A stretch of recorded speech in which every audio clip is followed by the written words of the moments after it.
President Biden's decision to end his campaign for re-election is unprecedented in many ways, but the path from one president to another and from one nominee to another has not always been a straight line.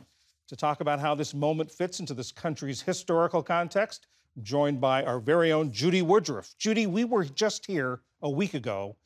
You and I were talking about an assassination attempt on a presidential candidate.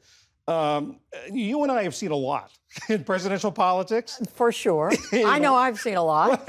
And I've been there with you. And in Washington, can you ever remember a 7-day period like this? Well, and a 24-day period. I mean, when you think back on June the 27th, we were all gathered around our television set to watch the first debate of this presidential election. And remember, that was a debate the Biden team wanted. They wanted an early debate. They wanted to get out there and prove that President Biden was up to this campaign, that he was vigorous, and he was going to go the distance.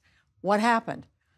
We still are trying to figure it out, but it was not a good night for Joe Biden. And ever since then, the call for him to rethink whether he is a candidate has grown louder and louder. And here we are 3 weeks and 3 days later, and he's made this decision. But it has been a painful process to watch, John.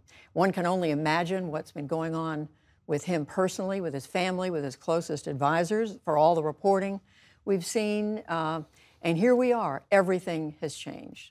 We've had presidents drop re-election bids before. Harry Truman in 1948 and Lyndon Johnson in 1968. But back then, he did it much earlier. He was being pressed by the Vietnam War and other issues.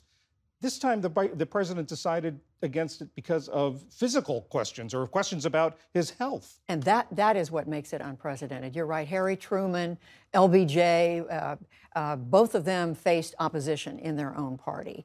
They both made the announcement in March of election year that they were not seeking re-election. We are in late July. We are less than 4 weeks from the convention. And you're right. And the president is citing, I mean, he doesn't say that in the statement, but it's clear. I mean, what has happened is questions were raised about whether he had the physical, the mental, the emotional, the cognitive ability to carry out another 4-year term.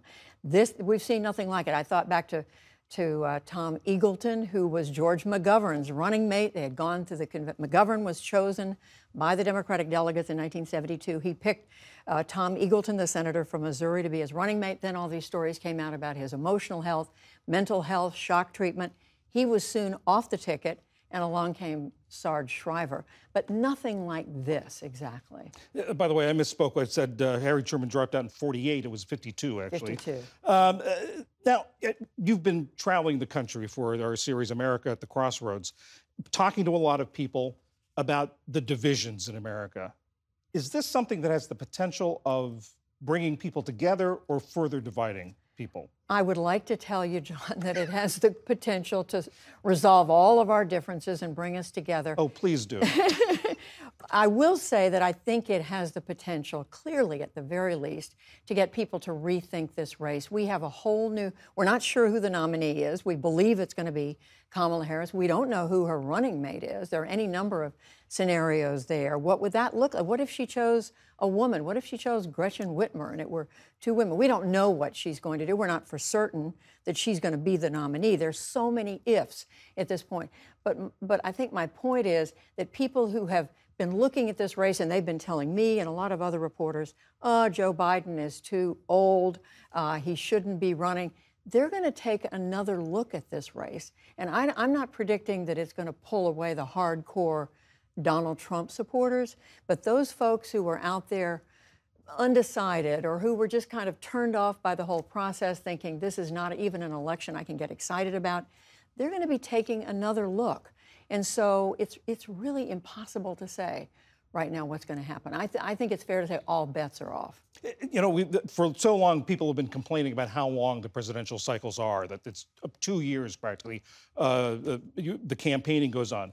We're going to have a very compressed campaign this time. They're going to have the nominee picked really around Labor Day, and you're going to have the general campaign be the campaign. What do you think of that? And then it's going to be a race until November the 5th. I'm thinking of England, of Great Britain, the UK. They have their campaigns in, what is it, 6 weeks or something. So we don't even, in the United States, we're used to these 2-year-long campaigns. So I do think, John, that first of all, just the unprecedented nature of it, the news coverage about, remind us again, who is Kamala Harris? What does she stand for? Tell us about her record.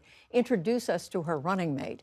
And by the way, J.D. Vance, who was Trump's running mate, people are still getting to know him. So there are a lot of stories to be told, reporting to be done. All that's going to happen, you're right, in a very condensed. There's so much news that's going to happen between today, July the 21st, and the start of the Democratic Convention on August the 19th.